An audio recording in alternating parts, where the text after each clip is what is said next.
The lady from the church asked me to pray for her husband's soul. I said, "Of course, when did he die?" And she answered, "Tomorrow." No child should die alone. That's why I decided to let my son invite some friends over.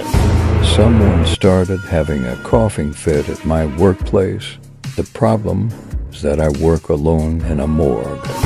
Never knock on your door from the inside at dawn. The devil can knock on the outside. These macabre stories and others that can't be told on the channel, you'll see in the Cursed ebook. The link is in the comments. Buy it now.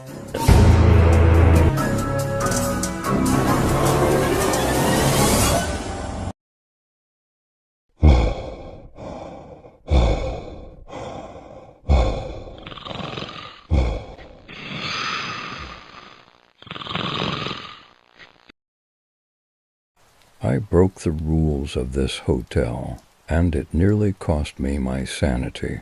The Grand Oak Hotel was a luxurious relic, its opulence faded but still mesmerizing. Guests whispered about the eerie tales surrounding it, especially room 207.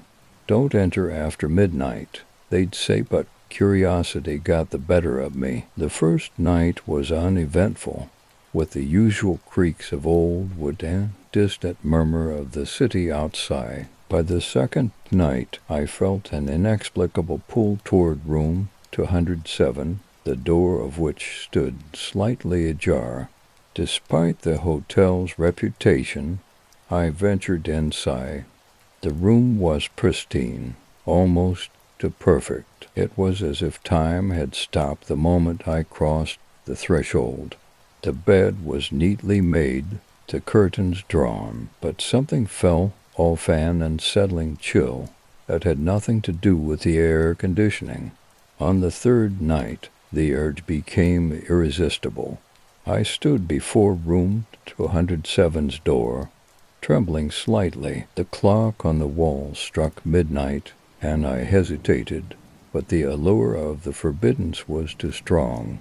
I entered, ignoring the icy breath that seemed to greet me. The room was now dimly lit, shadows dancing on the walls. A strange hum filled the air, a low and mournful sound that seemed to come from the very walls. My heart raced as I walked further, and the room growing colder with each step. I could almost hear whispers, faint and indistinct, as if trying to communicate. Suddenly the door slammed shut behind me. I spun around, but the lock had engaged on its own. Panic set in as I realized I was trapped. The shadows on the walls began to writhe, taking on shapes that seemed almost human. I felt a presence, something malevolent, watching me from the darkness. The room started to distort, the walls bending and twisting unnaturally. I tried to find an exit, but every direction seemed to lead back to the center of the room. The whispers grew louder, forming a cacophony of voices that pleaded and screamed. I pressed my ear against the door, but I could only hear my own shallow breaths. Minutes, or maybe hours, passed as I searched for a way out.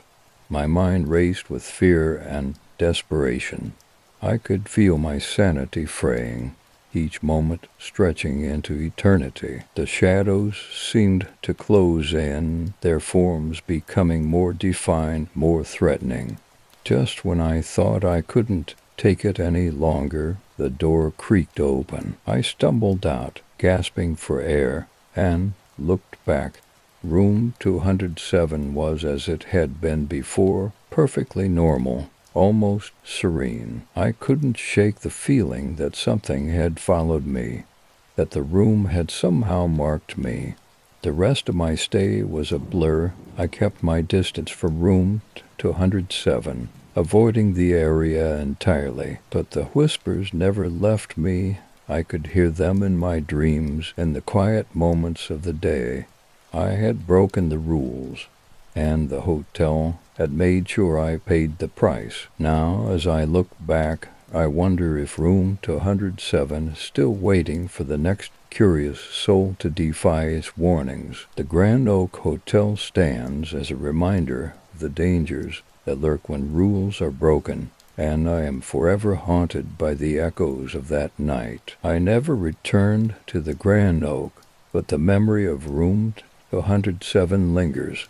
The voices, the shadows, the chill they are with me always. I broke the rules of the hotel, and in doing so I became part of its dark legend.